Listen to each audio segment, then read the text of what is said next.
This is the IELTS listening test. You will hear a number of different recordings and you will have to answer questions on what you hear.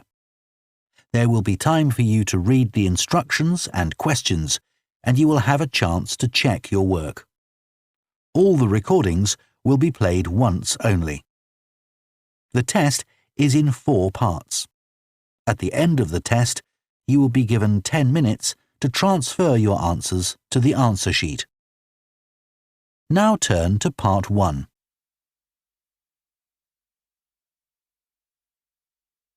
Part 1.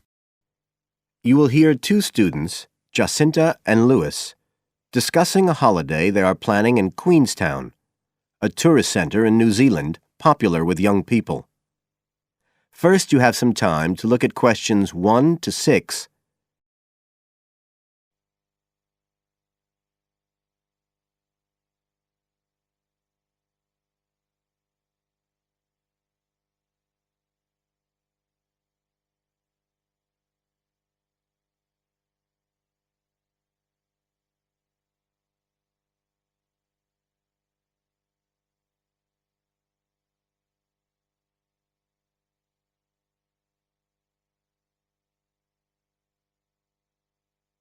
You will see that there is an example which has been done for you.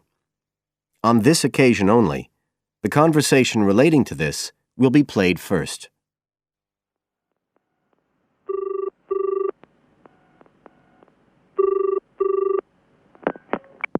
Hi, Lewis. It's Jacinta here. Oh, hi, Jacinta.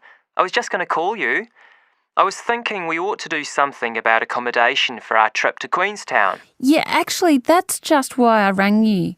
I've been looking on the internet. There was one place that looked okay called Traveller's Lodge, but when I checked availability for January, when we're planning to go, I found it was fully booked. Right. Well, we'd better do something now, I suppose. Traveller's Lodge is fully booked, so fully booked has been written in the space. Now we shall begin. You should answer the questions as you listen, because you will not hear the recording a second time. Listen carefully and answer questions 1 to 6.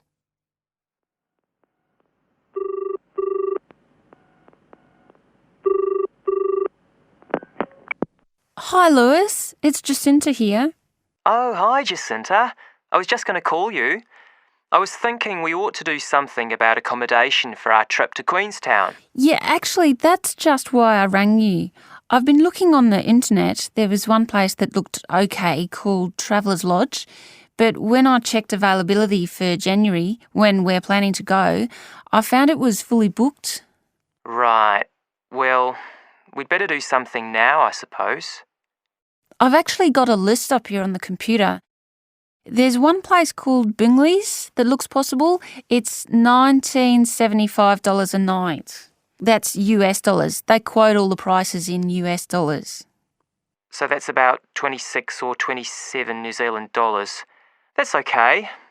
That'll be in a dormitory, is it? Yeah, they say 8-bed dorms, and the hostel's right in the town centre, and they've got a cafe. They have theme nights every weekend, whatever that means. Oh, like certain sorts of food and music. And people might wear special clothes like that Egyptian evening we went to last year. Oh, okay. What else? They've got a sun deck area, and then all the usual things, internet access and so on. Sounds good. Was there anywhere else? Yeah, a couple more places. There's one called Chalet Lodge, which is just 18 US dollars. That's for a bed in a 12-bed dorm. They do single and family rooms as well. It looks as if it's a bit out of town. Says it's got an alpine setting, a quiet alpine setting. What do you think? Not sure. Oh, but actually, it's not far out at all. It says 10 minutes walk from town, so... Oh, and it says it's children-friendly. I'm not so sure about that. What about the third place? That's called Globetrotters. Let's see. They do private rooms or 5-bed dorms for $18.50. It's in the centre, just by the lake, and that includes breakfast. Didn't the other two? I don't think so. They didn't mention it, so probably not. Oh, and it says something about a free skydive. Wow. Don't know if I'm all that keen on jumping out of aeroplanes. Oh, actually, what it says is you can win a chance to do a skydive. They give one away every day to one of the guests. Well, if I win it, you can do it. Anyway, do they have room? Yeah, I checked the availability. Shall I go ahead and book there then? Fine. You now have some time to look at questions 7 to 10.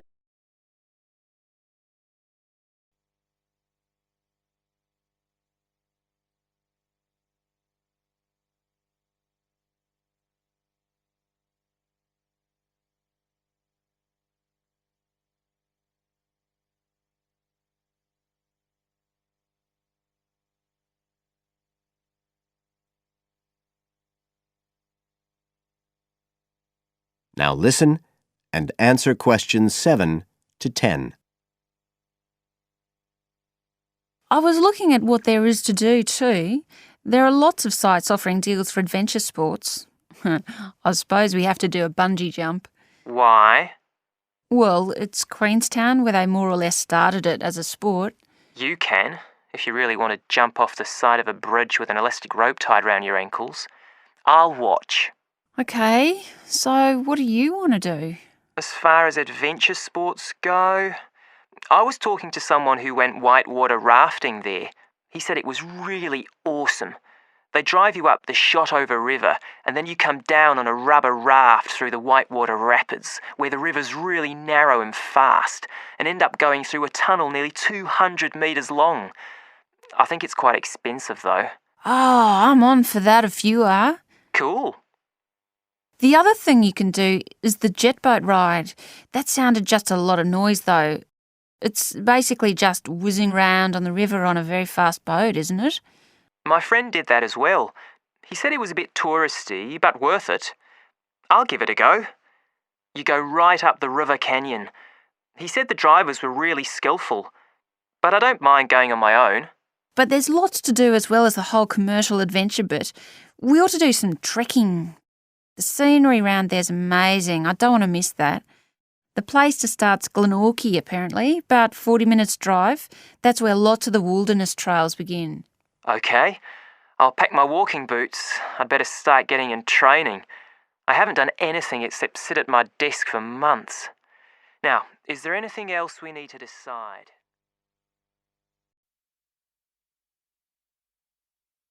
That is the end of Part 1. You now have half a minute to check your answers to Part 1.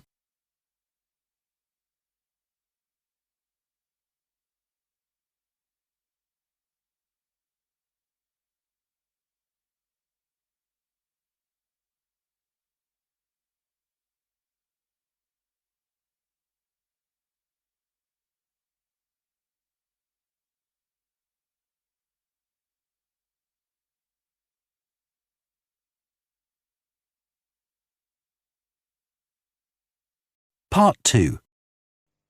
You will hear a local radio program about cycling courses in London. First, you have some time to look at questions 11 to 14.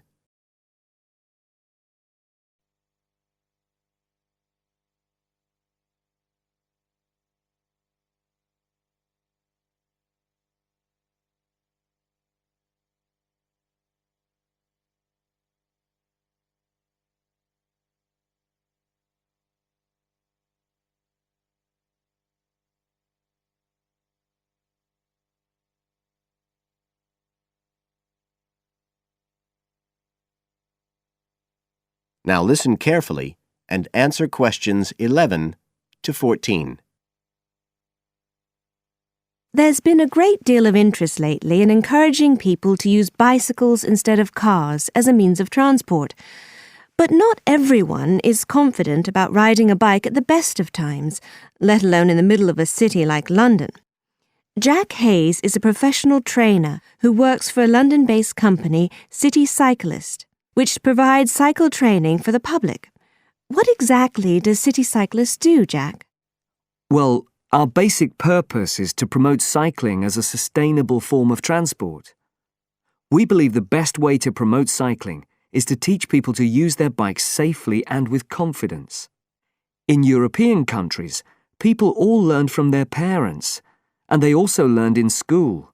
And when I tell them I teach people to ride bikes, they laugh. They think it's crazy. But here in London, it's completely different. You're approaching the point where a whole generation of people have grown up not being allowed by their parents to cycle because it was considered to be getting too dangerous. And so, in turn, they can't teach their children. We believe in realistic training. So if someone wants to use a bike regularly, say to get to work or school, we aim to train them by teaching them to ride on the actual roads they'll use, so they can develop the basic skills they need and build up their confidence that way. At City Cyclist, we believe cycling's for everyone, no matter what age or level of ability or mobility. We do complete beginners and also advanced courses. That's for urban cyclists who want to deal with things like riding in streets with complicated intersections and things like that. We don't promote the use of personal protective equipment for cyclists, and we endorse the policy of the European Cyclists Federation that parents should be allowed to make an informed choice as to whether or not their child wears a helmet. We believe the key to safe cycling is assertiveness, taking your place on the road. This has to be instilled right from the beginning. Assertive road positioning and behaviour is the key to safe cycling in congested urban environments. Some people are surprised that we don't promote the segregation of cyclists from motorised traffic, but we don't think that's practical in all urban environments. Instead, we teach people to use as much road space as they need to travel safely and effectively. You now have some time to look at questions 15 to 20.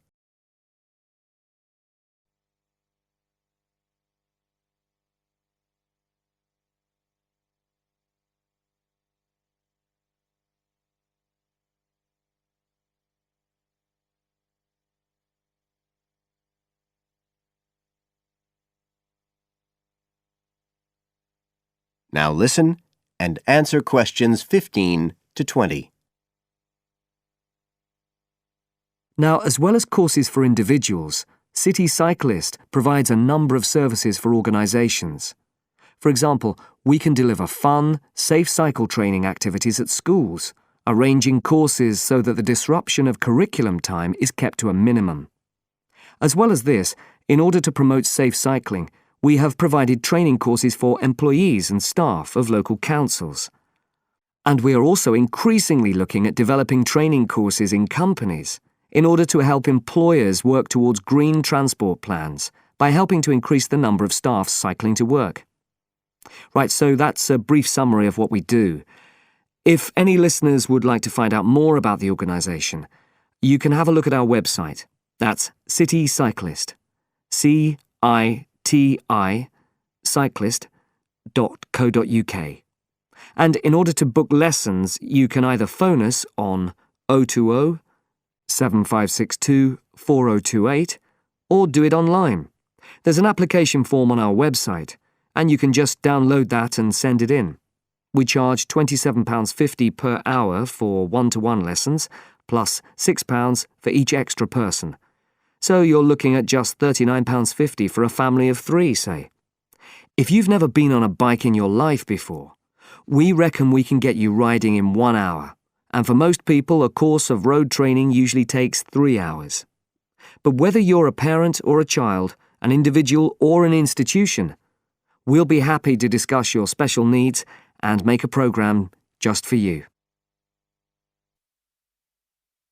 That is the end of Part 2. You now have half a minute to check your answers to Part 2.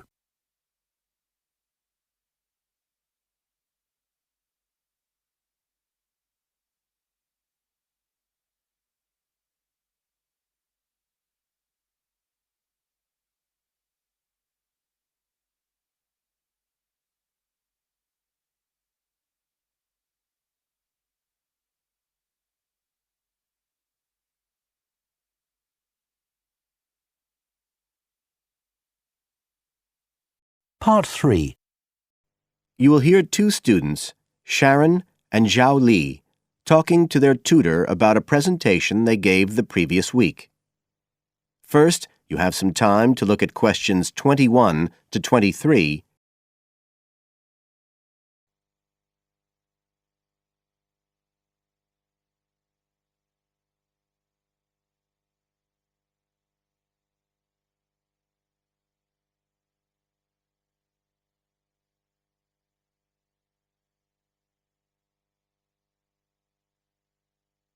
Now listen carefully and answer questions 21 to 23. So, Sharon and Zhao Li, in your presentation last week, you were talking about the digital divide, the gap between those who can effectively use communication tools, such as the internet, and those who can't. And you compared the situation here in Northern Ireland with Southeast China. Right. So, I asked you to do some self-evaluation, watching the video of your presentation and thinking about the three main criteria you're assessed by: content, structure and technique. What do you think was the strongest feature of the presentation when you watched it? Sharon? Well, I was surprised actually because I felt quite nervous. But when I watched the video, it didn't show as much as I expected. So which of the criteria would that come under?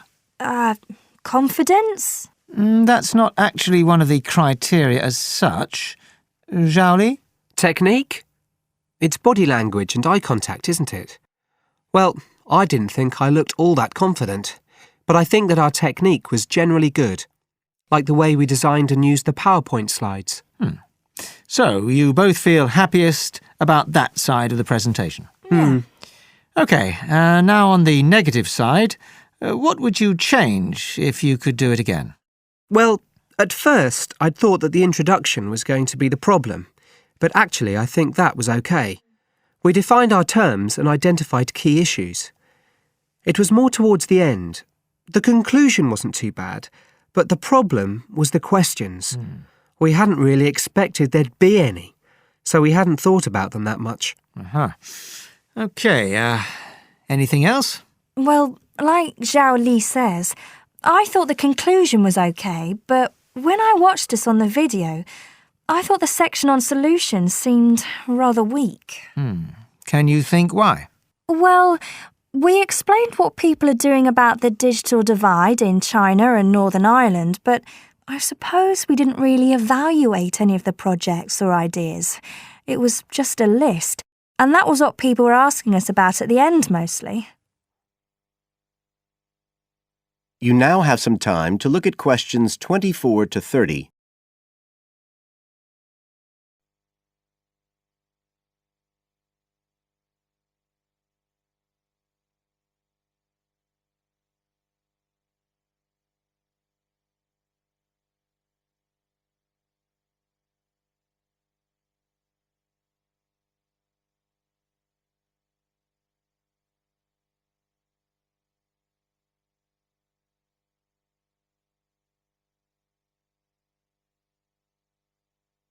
Now listen and answer questions 24 to 30. OK. Now, I also asked you to get some peer evaluation from the other students. Yes, well, people said it was interesting, like the fact that in China, the internet was used more for shopping than in Northern Ireland. They said sometimes it was a bit hard to understand because we were talking quite fast, but we didn't think so when we watched the video.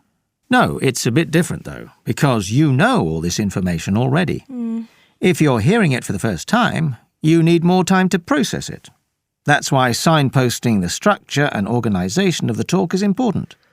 That seemed okay. No one mentioned that as a problem.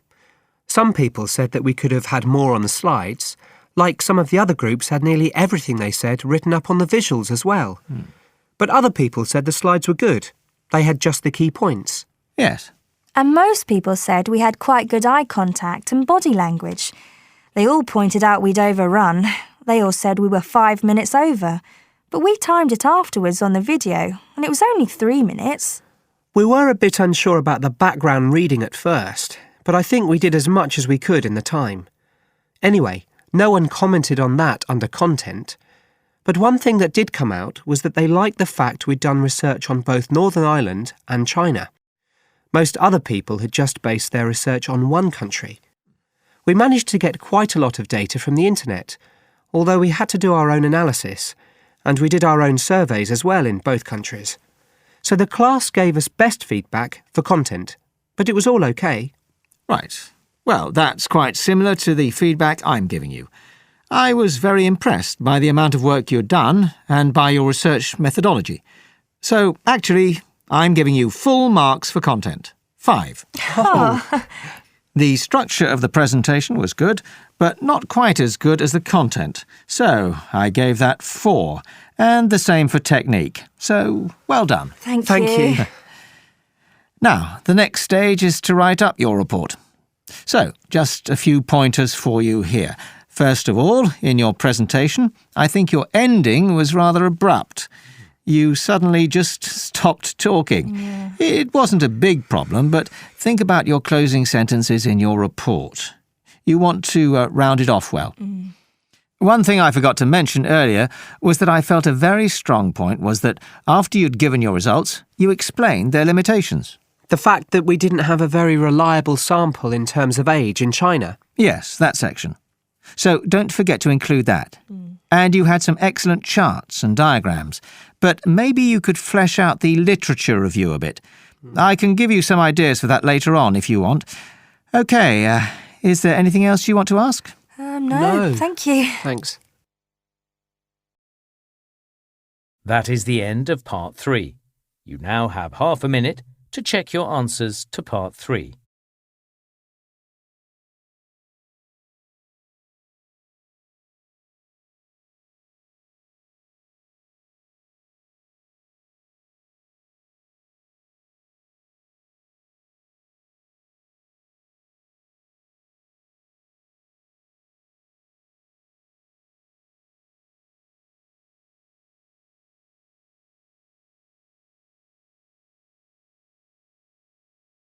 Part 4. You will hear a student giving a presentation about some ways of dealing with the problems of urbanization and city growth. First, you have some time to look at questions 31 to 40.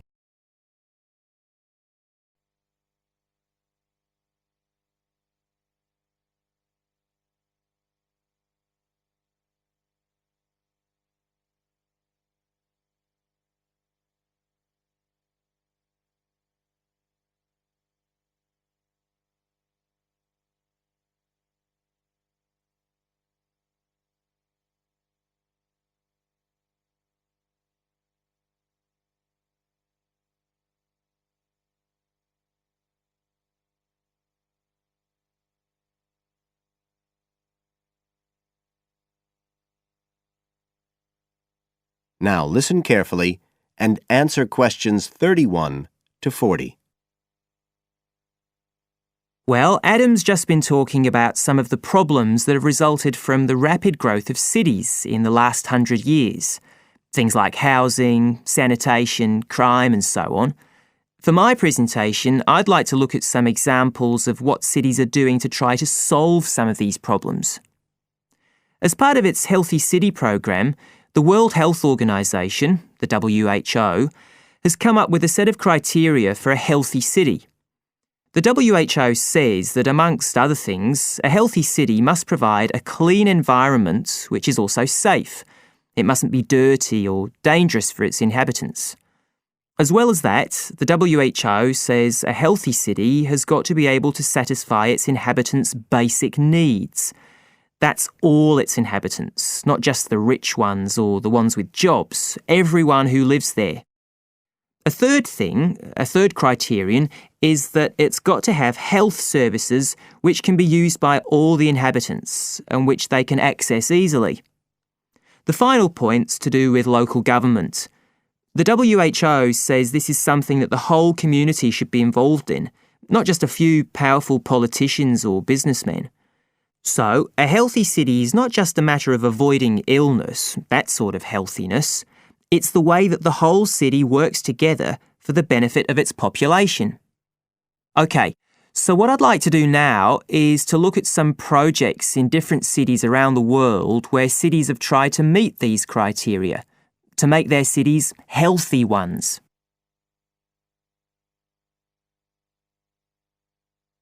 Right. The first project I'm going to discuss took place in Sri Lanka, and this project was called the Community Contract System. Its aim was to improve the places where the poorest section of the population lived, the squatter settlements. Basically, the problem was lack of infrastructure, things like drains, paths, wells for water and so on. So, a program was set in place to construct this infrastructure. But what was different about it was that the residents did this, the people who actually lived there, not people from outside. And this meant that not only did the people end up with improved housing and infrastructure, but also, because they had contracts with the community, it improved their chances from an economic point of view. So that's a way the lives of people in one urban environment were improved. The next project I'd like to discuss took place in the capital city of Mali in West Africa. This project involved setting up a cooperative to try to solve the problems of sanitation in the old central quarters of the city. One of the main problems was a lack of a system for garbage collection, which meant that there were a lot of insects, and this was causing disease. And again, it's interesting to look at who was involved in dealing with this problem. In this case, the cooperative involved students who had graduated from secondary school in getting a system going. As well as that, the cooperative set up a campaign to educate the public about the importance of good sanitation through showing films and setting up discussion groups among the local people, especially women and adolescents.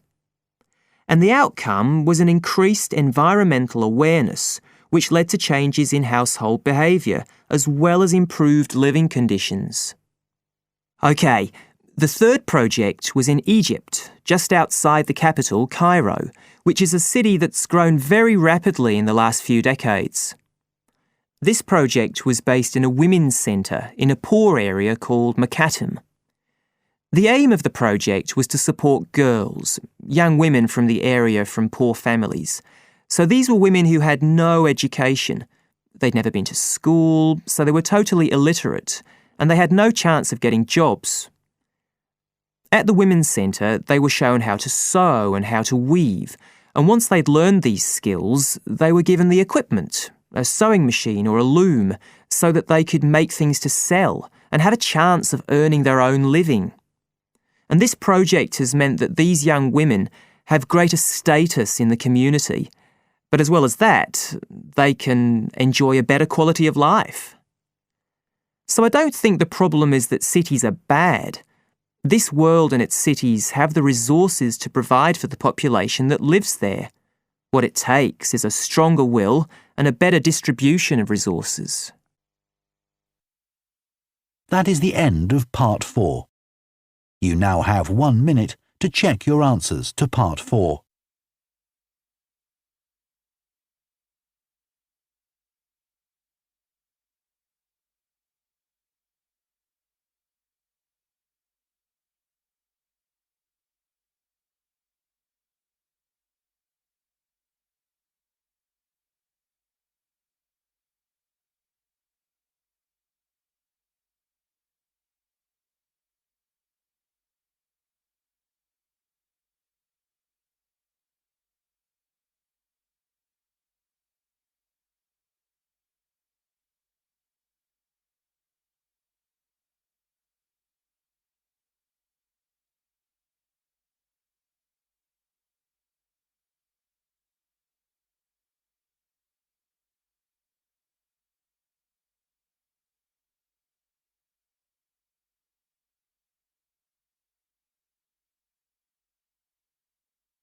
That is the end of the listening test. In the IELTS test, you would now have 10 minutes to transfer your answers to the answer sheet.